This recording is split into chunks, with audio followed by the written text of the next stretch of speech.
Have a good day. Dun, dun, dun, dun. Dun, dun, dun, dun, dun, dun, dun, dun, dun, dun, dun, dun, dun. Dun, dun, dun. Dun, dun, dun, dun, dun, dun, dun, dun, dun. Ang cute ng baby. My baby so cute.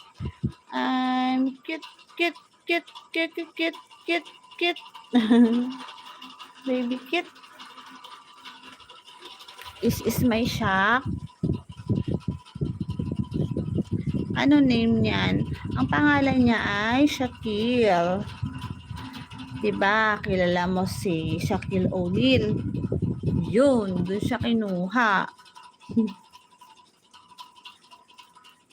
Bakit naman dead boy ang name mo? Pero thank you for visiting us. Ito si Shaquille. Siya ay mabait. Bebe, malalaglag yan. Kahit laruin ko siya. Pero, like what I said ha, kapag hindi nyo aso, do not get their toy kapag hindi kayo ang owner. For your safety. Okay? So, owner lang ang pwedeng gawin yon. Tsaka, pitbull yan. American Bully. American Bully siya. Pero, hindi namin napakrap yung ears niya kasi that time, he is sick. Kaya, ayan. Pero, her mother, ayan, yung mami niya, crop ang ears. That is for hygiene purpose naman. Not because gusto lang namin. Magkano? Bibili ka? Mura lang kaming, nung nag-breed kami, nung nagbenta kami ng tuta, mga 15 to 20,000 lang.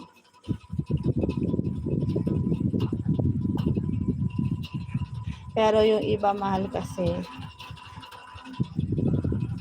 Pero hindi pa ulit namin siya hindi ulit namin nabibreed si Mia kasi we are not yet ready again para mag-alaga ng puppies. Kasi hindi madali. Ang hirap mag-alaga. Para ka nag-alaga ng pig.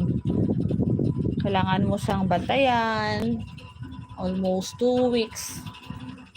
2 weeks namin silang binabantayan sa pagtulog. Hanggang sa hindi pa sila malaki. Kasi baka madaganan, mamatay. Ayun, namatayan nga din kami. Kahit na anong bantay namin. Kasi siguro hindi ganun ka-healthy yung mga tuta na nilabas ni Mia. Pero charge to experience. Okay naman si Shaq. Diba, Shaq? You're healthy naman na. You are with mommy naman.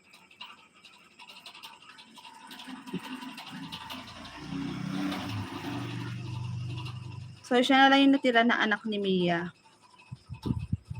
Yung iba ay nabenta na, tsaka yung iba namatay na yung kapatid ni Shaq na si Kobe. Kasi before, dalawa sila, pang stud nga dapat si Kobe. Kaya lang nagkasakit siya. Ayun, hindi na niya kinaya yung sakit niya. Namatay din siya agad. Iniwan naman niya sa amin si Shaq. Si Kobe kasi color blue. Si Shaq is brindle. And si Kobe is bigger than Shaq. Diba? Shaq, Kobe is your big brother. He is bigger than you, right? And Kobe act like an alpha. Kasi si Shaq, nagsasabit siya kay Kobe.